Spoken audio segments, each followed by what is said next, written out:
Hello everybody, you're welcome back again to the Reggae Appreciation Society. If you were to ask the average reggae fan who they thought were the most important figures in the history of that genre, they would reel off names like Jimmy Cliff, Bob Marley, Peter Tosh, Burning Spear, and similar artists from that immortal golden era. Ask the question 10 times, and 9 times, I guarantee you wouldn't hear the name of the great Joe Higgs, the man who has gone down as one of the pioneers of the Jamaican music industry and the single most important and pivotal figure in reggae music. This incredible gifted musician, who was equal parts singer, songwriter, and music teacher, would become known as the father of reggae music, not just on account of being one of the first local recording artists or greatest vocalists to emerge from Jamaica, but due to his immeasurable impact on the world's greatest genre of music. He was the first artist out of Trenchtown to make it big in music and dedicated his whole life to creating paths for the youth in one of the worst slums in Jamaica to become successful in life through music. From the backyard of his mother's house, he would train countless ghetto youths who might have ended up in lives of crime and taught them the rudiments of music, and in the process would end up inspiring some of the reggae genre's greatest icons, imparting his musical DNA on the genre like no other single individual has or may ever do. But what is most shocking is that despite his unreal impact, he hardly gets recognition outside and sometimes even inside the reggae community. Now, without further ado, let's take a look at the life and times of Joe Higgs, the forgotten godfather of reggae music. He was born Joseph Benjamin Higgs on the 3rd of June 1940 in a newly built low-cost housing settlement in West Kingston that will come to be known as Trenchtown, the world's most popular ghetto. While growing up in that tough environment, he very early on felt the urge to be an achiever in life. And while kids his age were turning to vices and crime, he was always busy learning different crafts and trades like shoemaking, bricklaying, and doing all sorts of manual labor to earn honest money. But by the time he came of age, he would embrace music as a life path.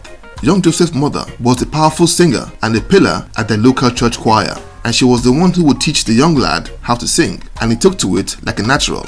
He was also a huge fan of American soul R&B singers like Billy Eckstine and Nat King Cole, and he would model his voice and style of singing after theirs. He was a self-taught musician and honed his craft at home until he was confident enough to start entering for talent contests. And it were those attempts that would lead him into forming a valuable partnership, breaking into the music business and getting his first hit record. Higgs then lived on House 19 in 3rd Street in Trenchtown, a few houses away from another gifted teenager named Delroy Wilson. The two boys got acquainted from meeting at rehearsals, at Bim and Bam shows, and would both get enrolled for a talent contest taking place at the Ward Theatre in downtown Kingston in 1958.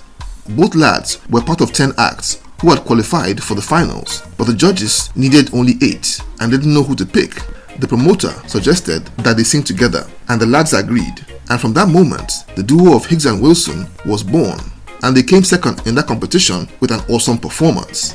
In the audience that night was future Prime Minister Edward Seaga, who was at the time a record label owner and the CEO of the West Indies Records Limited.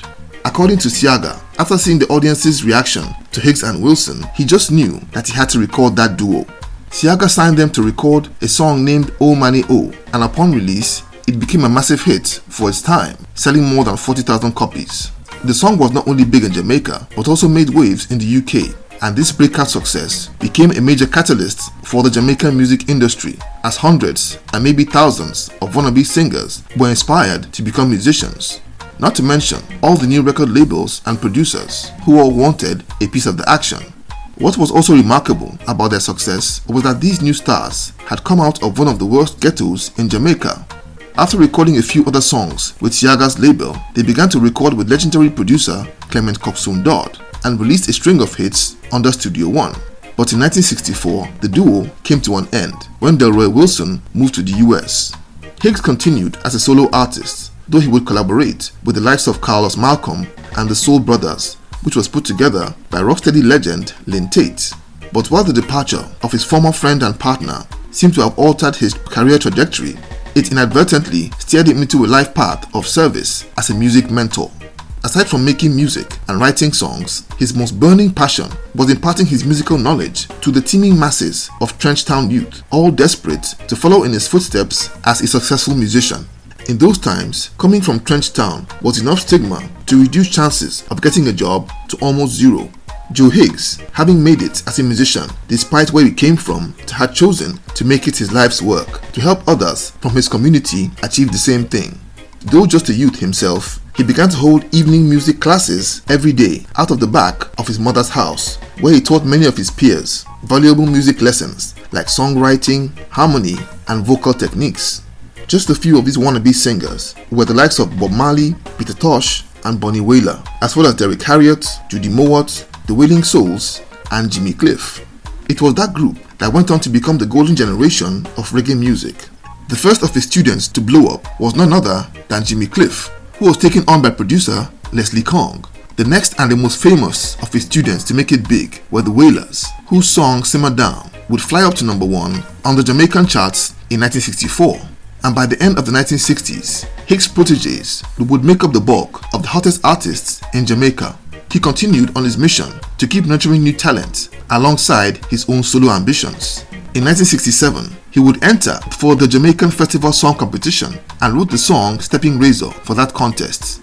But when he submitted it, the organizers felt that the tune was just a bit too confrontational and would reject it on the spot.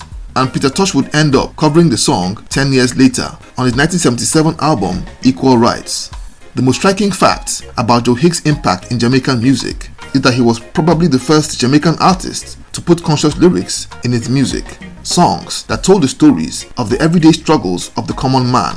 This was all inspired by the poverty and hardships which he had grown up with in Trenchtown, and from those tough experiences sprang his musical messages about faith and persistence. These themes became the cornerstone of roots reggae music, which would take off at the end of the 1960s and early 1970s, with his proteges like the Wailers at the forefront of that movement. He harbored a fierce dislike of the commercial side of the music business, and this greatly affected his career as a recording artist. And by the time many of his disciples were already on their third or fourth albums, he would release his debut album aptly titled Life of Contradiction in 1975. Up until then, he was content doing live shows and contests like the Jamaican Tourist Board Song Competition, which he won for his song Invitation to Jamaica in 1972.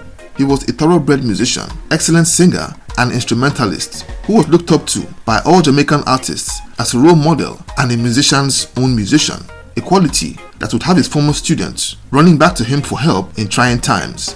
The first of these was in 1973 when Wailer quit the Wailers band just before the group's US tour. So Joe Higgs came to the rescue, slotting in seamlessly for a series of critically acclaimed shows that played a big role in bringing reggae into the consciousness of US audiences. He was called upon again for another rescue mission, this time for his former students, the Wailing Souls. That band had just lost 2 members at a go, a calamity which would have brought that group to an end if Higgs hadn't brought his experience, expertise, and calming presence to bear as a replacement. But his stay with the Wailing Souls was short-lived, as a great teacher was whisked away again by yet another former student, Jimmy Cliff, to serve as band leader for his upcoming massive US tour. Joe Higgs would end the decade on a high with his second album, Unity is Power, which came out in 1979. A devout Rastafarian, he was uncompromising in his musical messages and stayed true to his principles of using music as a means to report on the plight of the common man. It was this trait that would put him on collision course with the Jamaican government. In 1983, he released a song called So It Go, which was deemed offensive by the ruling political party. It would be banned from Jamaican radio and led to him getting harassed several times. So soon after, he left Jamaica for the US on self-imposed exile and settled in Los Angeles, which at the time was becoming a second home for a number of Jamaican reggae artists. In LA, he resumed his first love, working as a music teacher and mentor to a whole new generation of American-based reggae musicians, while continuing to put out records and touring the globe way into the 1990s. But unfortunately, his impact in the States had been hampered by a dogged battle with cancer for years. He performed his last show on June 26, 1999 and stepped away from performing to see to his health. But he would sadly pass away on the 18th of December 1999 at the age of 59. He passed away as one of the most pivotal figures in Jamaican music and a national hero.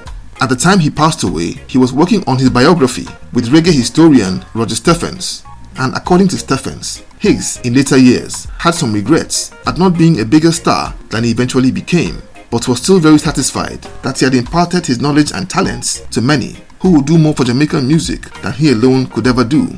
In his own humble words, "I've always enjoyed sharing my music with others. That's what music is for, to share with others, not just to keep for yourself." Joe Higgs is truly a musical giant and the greatest unsung hero in reggae music history.